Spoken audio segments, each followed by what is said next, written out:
Okay, we'll be coming back to that very important story, but the president is in New York and is addressing the UN General Assembly as at this moment. Let's cross over live to New York. Excellencies, distinguished delegates, I am grateful for the immense privilege to join your excellencies in this distinguished assembly, a privilege made possible by peaceful, democratic transition following free and fair elections in Kenya on the 9th of August, 2022. Elections that not only stand as testimony of the universal power of democracy, but also of the manifest ability of African peoples to invest in stronger nations and a secure future, robust institutions, effective constitutions, and the impartial administration of the rule of law guarantees the achievement of shared aspirations. This 77th session of the UN General Assembly comes at a unique moment when the entire world is struggling with multiple grave challenges that include regional conflicts, the COVID-19 pandemic, the triple planetary crisis, food insecurity, and the rising cost of living. I take this opportunity to congratulate you, Mr. President, on your election to preside over this session and to express my confidence that your wealth of experience offers us significant assurance of your good leadership. Your motto, solutions through solidarity, sustainability, and science, succinctly captures with particular resonance the urgent imperatives of our time. I assure you of Kenya's firm support and cooperation during your tenure. I further take this opportunity to commend your predecessor, His Excellency Abdullah Shahid, for his bold steps in steering the United Nations community and for ensuring its business continuity under the unprecedented circumstances occasioned by multiple global threats such as the COVID-19 pandemic. Excellencies, human well-being is under grave threat. The health of the planet requires urgent attention. The immense pressure exerted by conventional threats such as climate change, the global food crisis, terrorism, cybercrime, and armed conflict has been compounded by unprecedented, devastating disruptions due to COVID-19. I express my approval of the theme for this session, a watershed moment, transformative solutions to interlocking challenges. Because it boldly signals the window of opportunity we now have to escalate our engagement from firm consensus to decisive action. In many respects, the COVID-19 pandemic stripped us of many illusions and exposed stark justice and solidarity deficits in the face of existential crisis. It brought into sharp focus the global economy's two-lane highway, repressively patrolled by a rising tide of exclusionist nationalism, a specter that undermines prospects of collective action and significantly impairs the resolve of the international community to guarantee fundamental rights, including safety and dignity of the world's vulnerable majority.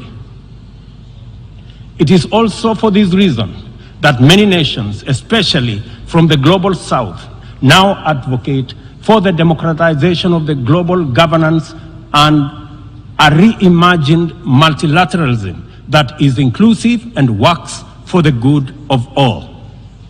Kenya stands ready to work with other nations to achieve the Pan-Africanization of multilateralism and a more just and inclusive system of global governance. It is important to reflect on these matters as we do our best to get our people, enterprises, and industries back on their feet so that the engine of development can power our societies towards prosperity that actually leaves no one behind. Building back better is the universal rallying call to incorporate lessons learned into doing more in a better way to recover from the shock. I suggest that we have a golden opportunity to faithfully adhere to this motto by augmenting it inward and indeed with an additional B, building back better from the bottom. Building back better from the bottom upwards is essentially about including the marginalized to working maturity in the economic mainstream. The bottom millions relentlessly wage their daily battle for survival in a crowded arena characterized by scarcity of opportunity and generally precarious existence. The ingenuity, optimism, resilience, and energy in this ever-bustling bottom is sometimes called hustling. Invisibly to policymakers and beyond the reach of many public services, these hustlers take nothing for granted, surviving overwhelming odds and frequently succeeding greatly. In the words of Abraham Lincoln, things may come to those who wait, but only things left behind by those who hustle. It is time to bolster the resilience of our nations, to mainstream these millions through deliberate strategies and efforts for economic inclusion by building back better from the bottom up. The interlocking challenges of conflicts, triple planetary crisis, and the global food crisis have impeded our momentum and obstructed our focus on achieving fundamental transformations towards sustainable development. In the Horn of Africa region, severe drought and disruption of supply chains due to the COVID-19 pandemic, as well as the Russia-Ukraine conflict, have left us food insecure, and consequently, we have been constrained to repurpose our strategies to prioritize drought and famine relief, insulating education and from disruption, and improving social protection and healthcare systems to secure the well-being of our people. Many countries now bear witness to the unsettling phenomena of rivers, canals, and water reservoirs that are drying up on account of drought and heat waves occasioned by climate change. Kenya is no exception. The northern arid and semi-arid rangelands of our country have been gravely impacted by drought, whose severity has not been seen or experienced in 40 years. 3.1 million residents of these atolls are now severely food insecure on account of scarce rainfall over 3 consecutive seasons, leading to poor crop and pasture. This unprecedented confluence of intensely adverse events has exacerbated water scarcity and starvation, worsened by rising food prices, thus complicating Kenya's roadmap towards delivering good quality of life to our citizens and hindering the progress to achieving SDG number 6 and SDG number 2. Severe drought has affected not only the Horn of Africa and the Sahel regions, but continues to devastate many others, including Asia, Europe, and the Americas. If for no other reason, the fact that we all are in this together must strengthen the case for concerted efforts across continents. With this in mind, I call on member states and all relevant stakeholders to demonstrate strong political will and showcase effective cooperation by supporting the most affected countries financially, as well as through sharing land restoration and climate change adaptation technologies. It is through collaboration to expand inclusion that we can attain a new paradigm in multilateralism. The latest report of the Intergovernmental Panel on Climate Change reminds us that we cannot afford to waste another moment debating the merits of doing something vis-a-vis doing nothing. It will soon be too late to reverse the course of events, and then even the best possible interventions will not suffice. As leaders, every day is an opportunity to expedite our efforts to confront the triple planetary crisis. It will be recalled that during the Stockholm Plus 50 meeting, which Kenya had the honor of co-hosting with Sweden, there was consensus from states on the need to act urgently in addressing environmental impacts. Given this agreement, it is deeply concerning that little progress has been made in respect of the needful actions. It is time to collectively contemplate urgent measures needed to implement high-priority actions required to contain ongoing disruptions as we deliberate on long-term implementation approaches to be undertaken. I fully agree with the Secretary General's memorable statement that, and I quote, "We have a rendezvous with a climate disaster," end of quote. I add that we must not be taken by surprise. If indeed forewarned is forearmed, this is our opportunity to mobilize with tremendous urgency and take action at once. Excellencies, the agricultural sector has an important part to play in reducing the severity of climate change. A number of practices have a bearing, positive or negative, on various dimensions of the environment. Investing in modern agricultural technology is therefore one important avenue towards tackling prevailing environmental changes. Kenya is responding through substantial investment in climate-resilient agriculture. At the core of our 10-year strategy for agricultural sector growth and transformation are 9 flagships.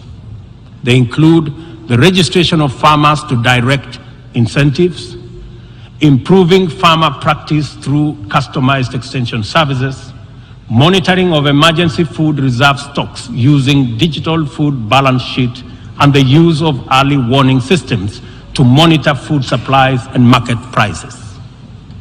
Agriculture remains the bedrock of the development of many nations and will thus continue to hold the key to the creation of equitable and sustainable growth for our people.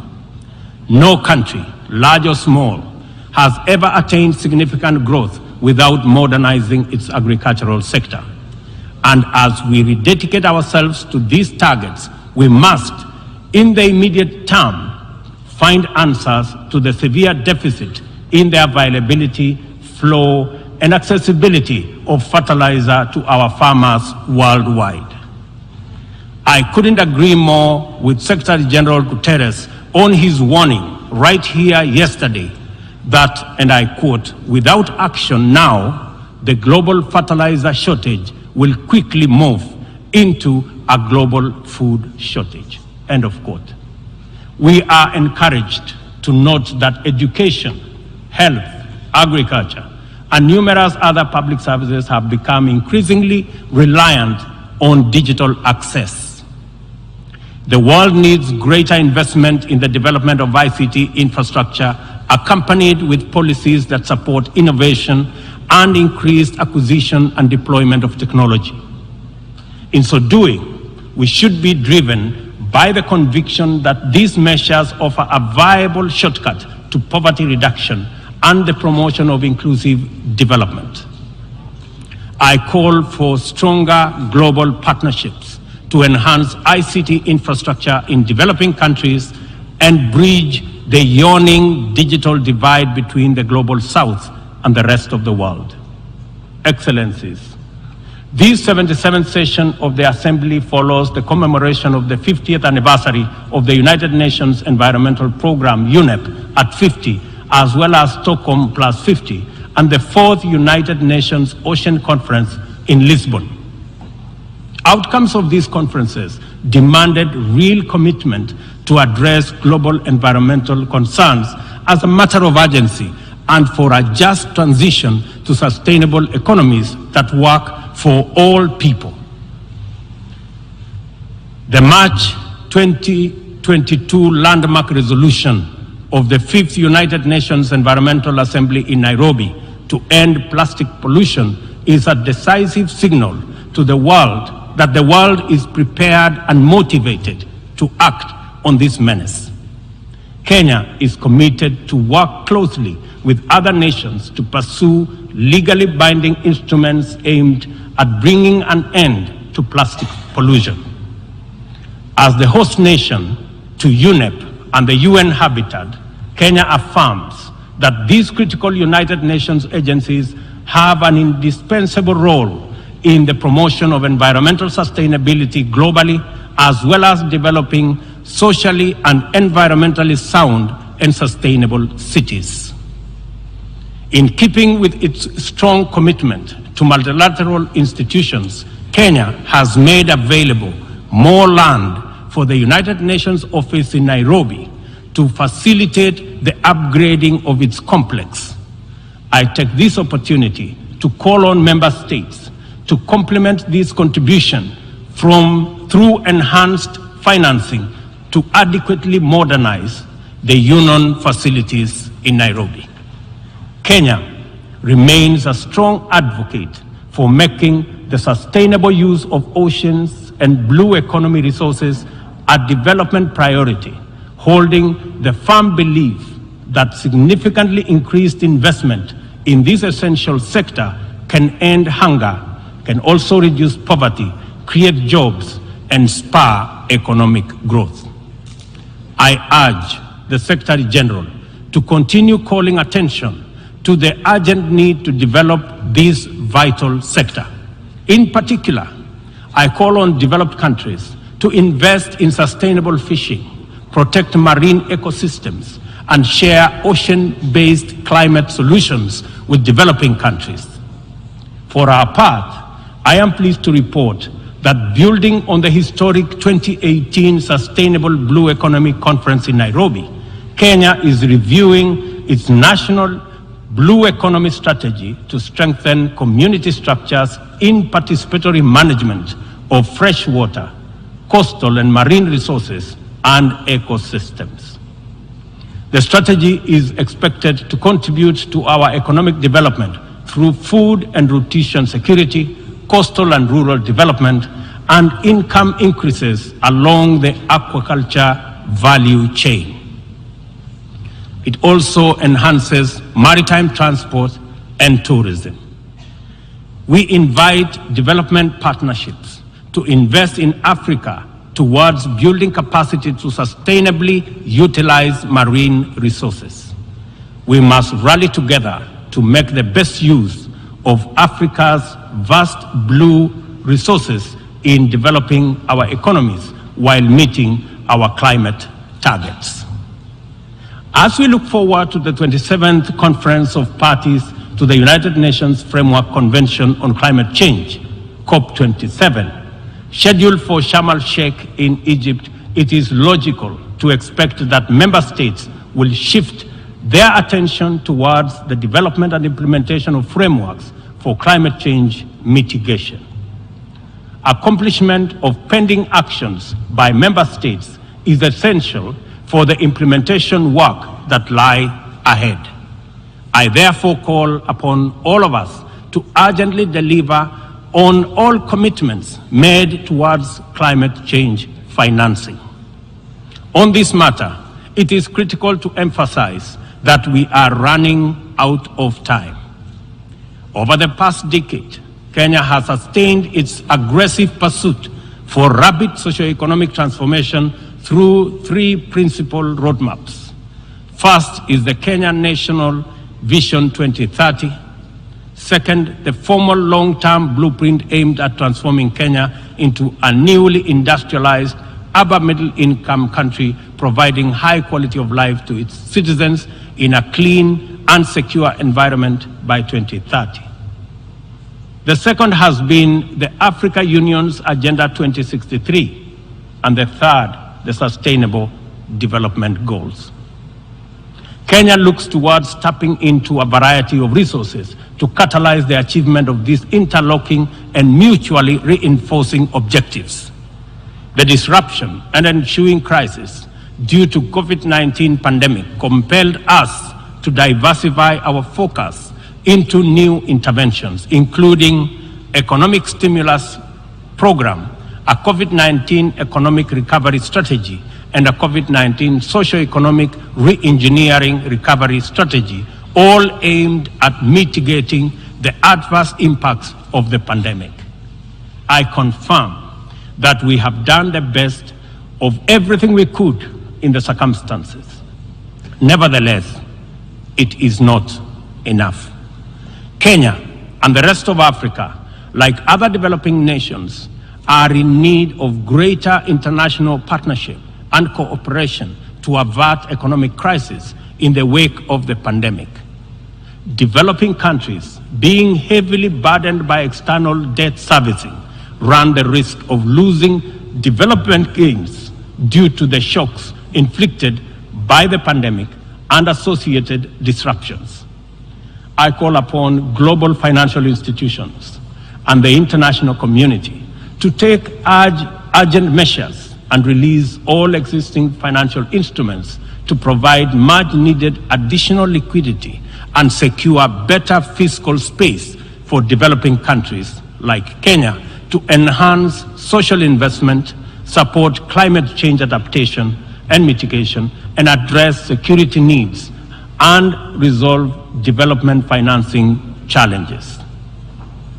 On behalf of Kenya, therefore, I join other leaders in calling upon the World Bank, the International Monetary Fund, and other multilateral lenders to extend pandemic-related debt relief to the worst-hit countries, especially those affected by the devastating combination of conflict, climate change, and COVID-19. Furthermore, I urge the G20 to extend and expand the scope of the common framework to suspend or reschedule debt repayments by middle-income countries during the pandemic recovery period. At this point, I would like this distinguished assembly to take a moment and consider the peace and security landscape, a landscape currently beset with multiple challenges, yet abounding with considerable opportunities. Our home region of East and Horn of Africa is in particular burdened by significant conflicts and challenges with implications for the region's development. We stand on the cusp of first opportunity for galvanizing confidence-building measures to generate and sustain momentum towards sustainable peace. In its role as an anchor state in the region, Kenya has sustained our investment in diplomatic efforts to find lasting peace in multiple situations within and beyond the region. Although some processes have yielded undeniable success, challenges remain. I therefore strongly reiterate our call for partnership towards confidence-building measures and urge more concerted efforts towards sustainable peace and stability. Kenya is currently serving in the United Nations Security Council. I am proud to confirm that our engagement over the last 2 years has prioritized regional peace and security, countering terrorism and violent extremism, peace support operations, climate and security as critical contributions to the collective efforts to build a safer, more prosperous and peaceful world. I am also proud to state that Kenya has continued to champion closer cooperation between regional mechanisms and the Security Council as an effective means to achieving international peace and security. Kenya continues to advocate the renewal of the Africa Union security architecture, which draws comparative strength from the highly productive complementarity between the United Nations, the Africa Union, and the regional economic communities. Working closely with the 2 elected African countries, of the A3 in the UN Security Council, we are committed to finding a stronger Africa voice in the Council and achieving a consensus-driven, rules-based multilateral system. It is our manifest intention to see greater Pan-Africanization of the global agenda in order to make multilateralism work for the people of the world in their diversity. It is time for multilateralism to reflect the voice of farmers, represent the hopes of villagers, champion the aspirations of pastoralists, defend the rights of fisherfolk, express the dreams of traders, respect the wishes of workers, and indeed protect the welfare of all peoples of the global South. Let me express the strong collective conviction of my country that the relevance, legitimacy, and moral authority of the United Nations will forever remain deficient, undermined by the absence of comprehensive reforms of the United Nations Security Council. We therefore remain firmly committed to reforming the Security Council to make it a more effective, representative, and democratic global institution. Given the magnitude and variety of challenges the world continues to confront, a more fit for purpose United Nations is urgently needed, one that possesses the legitimacy and efficacy in dealing with threats to international peace and security. A just and inclusive world order cannot be spearheaded by a United Nations Security Council that persistently and unjustly fails the inclusivity criterion. Similarly, threats to democracy will not be credibly resolved by an undemocratic and representative Security Council. It is vitally important for this critical institution to reflect the values it is entrusted to protect, to defend, to uphold on behalf of humankind. We welcome the call by President Biden this morning for the expansion of the membership of the Security Council as a significant step in the right direction, and we look forward to building consensus for the actualization of the same. The COVID-19 pandemic severely disrupted health systems, seriously challenging the implementation of programs that are vital for the realization of health-related sustainable development goals. To place us firmly back on track and accelerate our progress towards these SDGs targets, it is imperative for us to foster sustainable partnerships between governments, other state actors, the civil society, and the private sector. This modality of collective action is particularly vital for building resilient health systems whose importance in enabling us withstand future pandemics and other health crises can no longer be disputed. For this reason, Kenya will continue to strongly support the development of legally binding World Health Organization international instrument to anchor global solidarity and promote equity. The fact of the matter is that the COVID-19 pandemic exposed for all the world to see the severe deficit of these critical values in our present multilateral configuration. Global supply chains remained impervious to demands in the global South generally and Africa in particular. Unequal access to vaccines underscored this unjust and unequal situation with unforgettable clarity.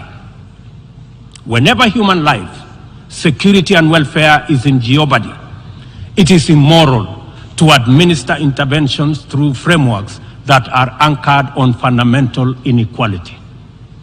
We are all witnesses to admirable demonstrations of effective solidarity in response to crises in various parts of the world. Our knowledge of the possibility of spontaneous yet resolute global solidarity reinforces the African exception as particularly repugnant. From genocides and civil conflict to famine and pandemics, the African continent is consistently left behind to bear the brunt of weak solidarity and disastrous failure of multilateralism. History indicates the last time Africa was the focal point of strong and effective multilateralism and multilateral consensus was during the Berlin Conference of 1884-1885, and the character of the ensuing interventions casts a long shadow to date.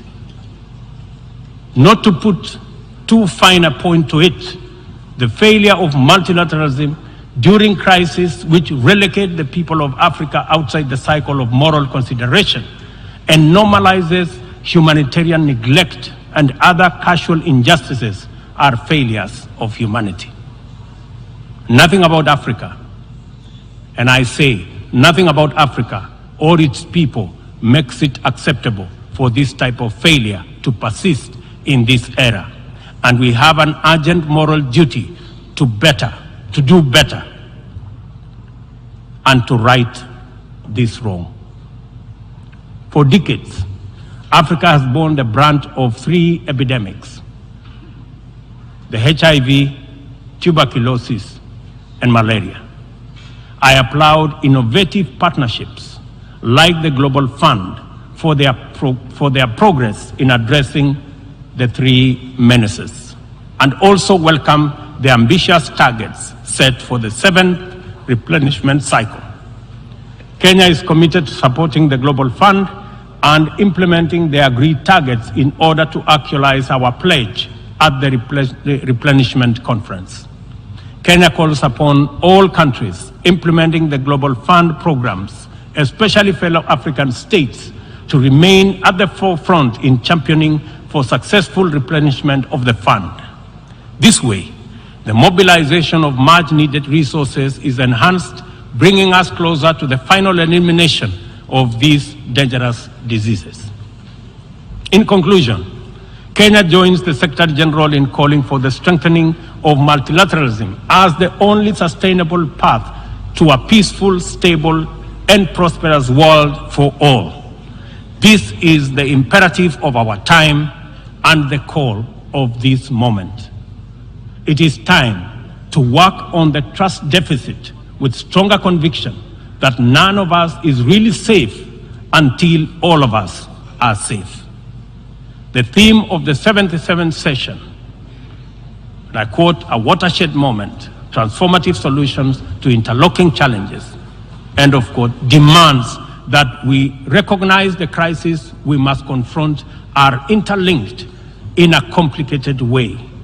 They can only be effectively addressed through more imaginative strategies and innovative formula.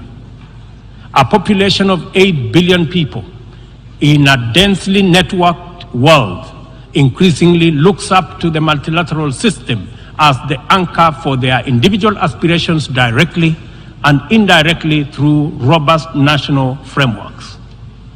Increasingly, therefore, the United Nations system is expected to be responsive to these needs, and for the proceedings in this forum, in a forum like this, to speak to ordinary people in far-flung reaches of our incredibly diverse globe. It is impossible to address all their individual needs directly, but it is possible to respond to all of them by speaking with conviction to the universal values of equality, inclusion, justice, solidarity, and collective action, and by making sure that all our interventions effectively reflect them with clarity. The integrity of the international order must be measured by the distance separating our resolutions, consensus, and agreement from decisions, actions, committed interventions, and effective solutions. A watershed moment, therefore, demands that we reduce that gap drastically and quickly. Kenya pursues numerous essential domestic agenda through the multilateral framework. We are heavily invested in the strength, effectiveness, and eventual success of all interventions formulated by the United Nations. It is important that the output of this and other similar fora achieve immediate resonance in the minds and lives of our youth still seeking opportunity to express and actualize themselves, our farmers working to feed nations, our Juakali entrepreneurs striving in pursuit of success in the informal economy, and our professionals who formulate policy, implement strategy, and monitor service delivery in public and private sectors. Africa places immense value in the international community and the tremendous possibilities it can unlock through inclusive, sustainable, and effective action to transform the lives of our people and establish lasting peace, security, and shared prosperity. This watershed moment is our chance to turn the key and open this door of opportunity. We can make progress in addressing the triple global threats and liberate ourselves from the shame of past failures of multilateralism. At this watershed moment, we must not only choose, but also act decisively to bequeath our children and their children a greener, safer, healthier, and more abundant earth. Let us do it together, inclusively, multilaterally. I thank you.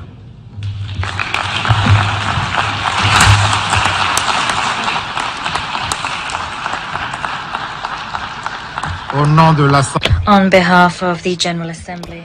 All right, President William Ruto making his inaugural address at the United Nations General Assembly, the 77th ordinary session. Now, that speech is hallmarked by a lot, and we can break it down. The pandemic, post the pandemic, high cost of living, building back better from the bottom, drought in the Horn of Africa, calling for funding, support affected countries, the climate change, funding to farmers, global ICT infrastructure, the plastic menace, funding to the UNEP, increasing land for UNEP. Quite a lot to talk about from the president's speech, that inaugural speech. But time now for a short break right here on News. We still have a lot on the other side. Stay with us. We're back after this break.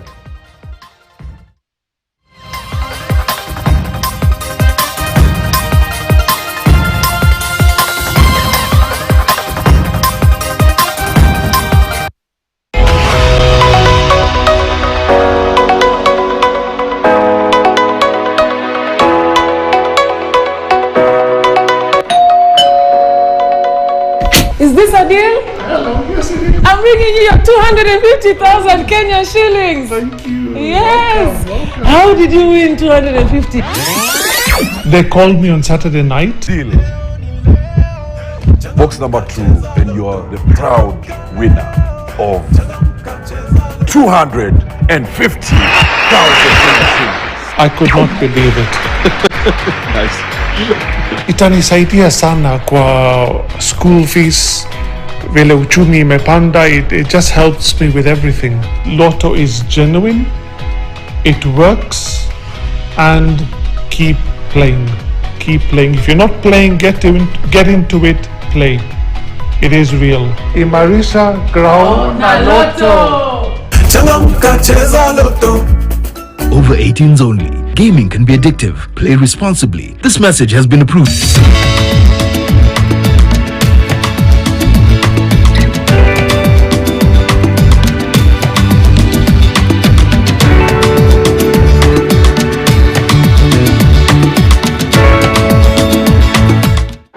There are days when you think, oh, leo na deserve, so order a Glovo. Days when plans inachelewa. What if you order a Glovo? Glovo, you order, we get it.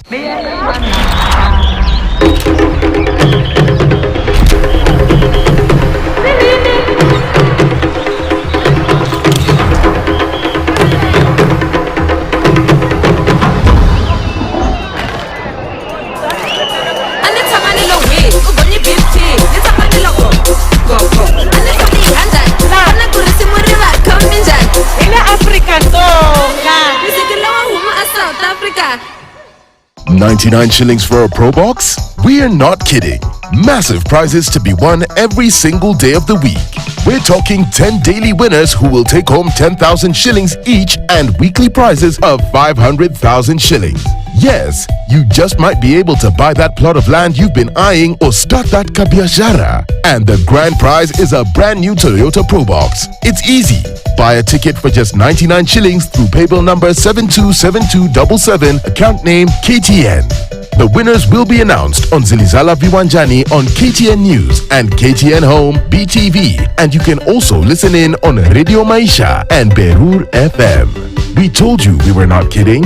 This promotion is under BCLB number 002777. No hala, how you dey? We go not deny you happiness, so now let me tell you something because you don't know nothing. We gonna take you from AKT to Enugu. I just assume my concern. Then to Lagos. Waiting. I need to buy a Jeep. They come back, they might not they come any thieves. Yes. Abuja, Delta State, we have them. We are big on African movies and we know you love them. This Afri-screen movie sweet well. Yeah! Now so, Mama! Afri-screen on KTN Home. Hala! Hold on.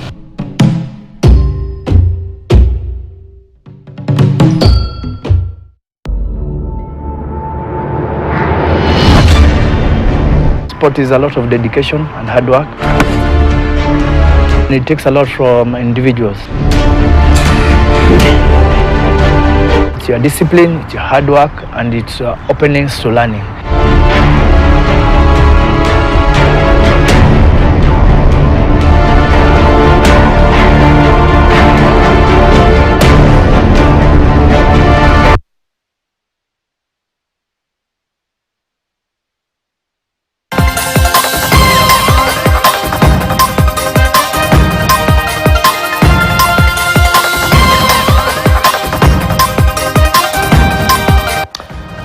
All right, welcome back to News Hour tonight. Remember, tonight we are hosting the Governor of Kericho County, Dr. Eric Mutai, in the second hour of the show. Well, we've taken quite a lot of time out of it with the President's speech, 40 minutes to be precise, from the UN General Assembly in the US. Let's now take you back to the top story. Now, the Ministry of Health has introduced a raft of measures to prevent the entry of the deadly Ebola virus from the neighboring Uganda, where an outbreak has been confirmed and reported. Now, a statement from the ministry has directed all county governments to heighten surveillance and other measures and ensure that the high-risk population, such as truck drivers, health workers, and of course the bushmeat handlers, are tested. Our Health and Science reporter Gloria Milimo with that report. Just a day after the neighboring Uganda confirmed an outbreak of the deadly Ebola virus in the country, creating a public health concern even beyond its borders, the government, through the Ministry of Health, has swung into action in an effort to curtail the spread of the disease in Kenya. The Ministry of Health has directed all county governments to be vigilant and enhance surveillance, especially at the border, activate rapid response teams to help in identification of suspected cases, screen all at-risk populations, including travelers, truck drivers, bushmeat handlers, and healthcare workers, sensitize the community on the symptoms to help in identifying cases, sensitize health workers on infection prevention and control, among other measures. It has further called on members of the public to exercise caution while visiting Uganda and the Democratic Republic of Congo that reported its 10th outbreak on 22nd August this year. The outbreak has caused panic along the Kenya-Busia border, even as the government called on Kenyans to remain calm as it works to seal the loopholes for importation of the virus. Wengine wanapita panya routes, na wakipita panya routes hakuna vile wanaweza kupimwa. Kuna jorojoro mingi za ndani hapo.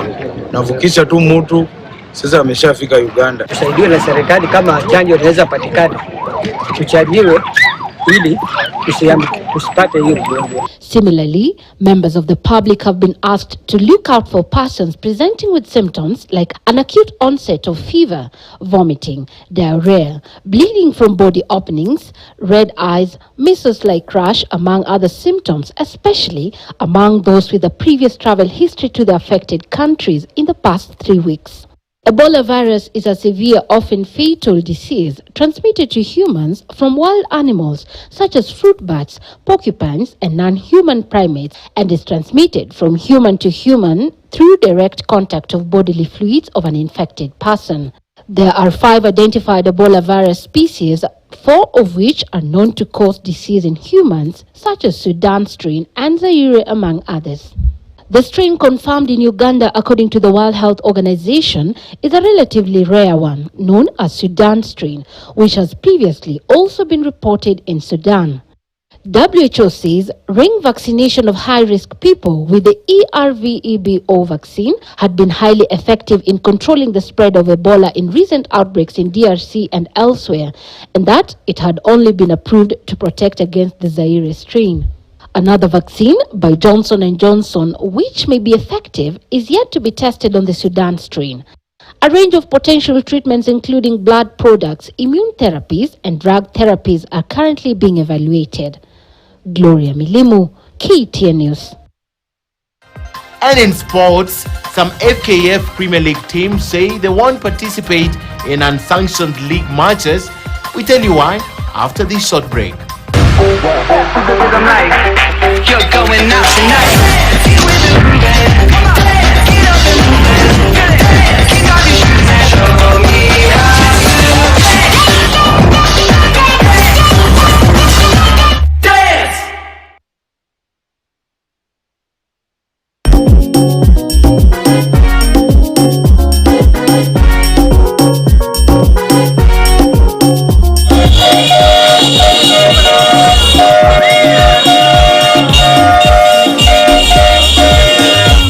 Na kwa hawa bodaboda wenzako utawaambia nini? Kwa hawa bodaboda wenzangu nitawaambia sasa loto ni kitu ya ukweli, wasikuwe na shuku, pia wewe wafanye tu bidii, washinde tu kama mimi. 1,300, 300,000 omera. 300,000 na tena nasikia roha kweli kweli. Ai bwana, simpigie makofi kwa.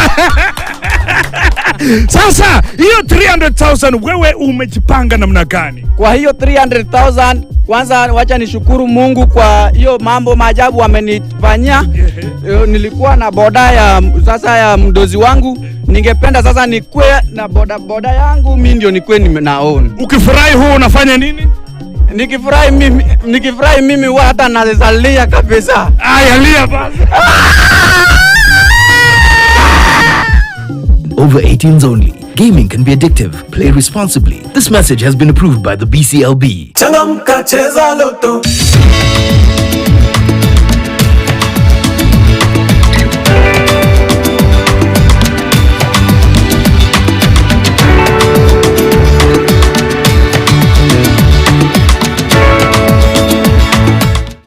There are days when you think, oh, leo na deserve, so order a Glovo. Days when plans inachelewa. What if we order a Glovo?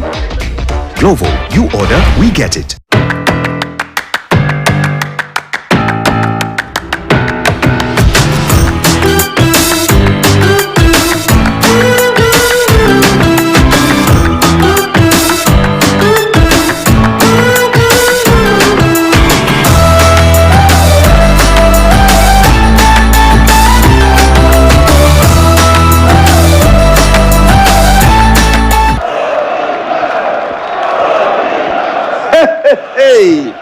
Kuanzia mwezi huu tarehe 22 katika runinga uipendayo saa 4 usiku ni sherehe na kandanda.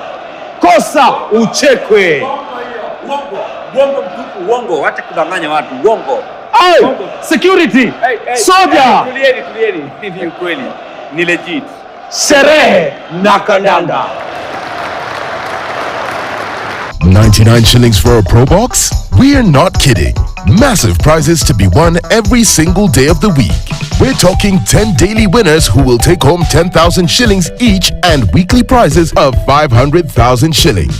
Yes, you just might be able to buy that plot of land you've been eyeing or start that kabiashara. And the grand prize is a brand new Toyota Probox. It's easy. Buy a ticket for just 99 shillings through paybill number 727277, account name KTN. The winners will be announced on Zilizala Viwanjani on KTN News and KTN Home BTV. And you can also listen in on Radio Maisha and Berur FM. We told you we were not kidding. This promotion is under BCLB number 002777.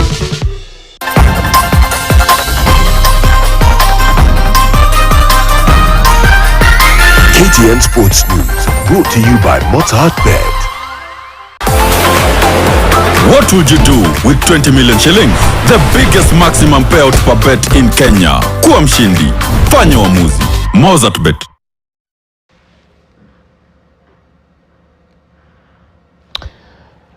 All right, welcome back, and it's now time for some sport. In a new twist of events, a section of FKF Premier League clubs have said they will not take part in a top-tier league that is not sanctioned. Now, this comes just a few days after the postponement of the start date of the new season to October the 1st by the Transitional Committee. Meeting today, and after consultation, we have unanimously resolved as Kenya Premier League clubs that we will not take part, the teams will not take part in any competition that is not recognized and sanctioned by the World Governing Body, FIFA, because it is then really a waste of investment and the time, and with very little return coming through.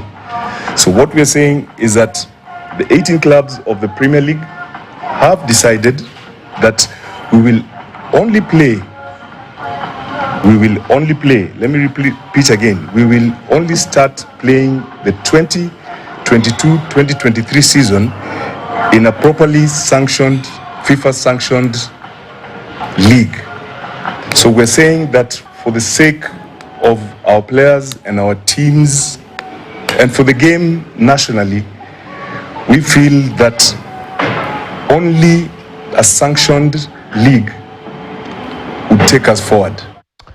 Now, away from that, Stacey Chebet from KBA School was the surprise winner of the girls under-13 category as Kenya National Chess qualifiers came to an end at Moi Girls in Eldoret. Now, Chebet finished on 7.5 points to beat African Youth silver medalist Elizabeth Cassidy to second place. Now, Cassidy also had 7.5 points, but with an inferior bunch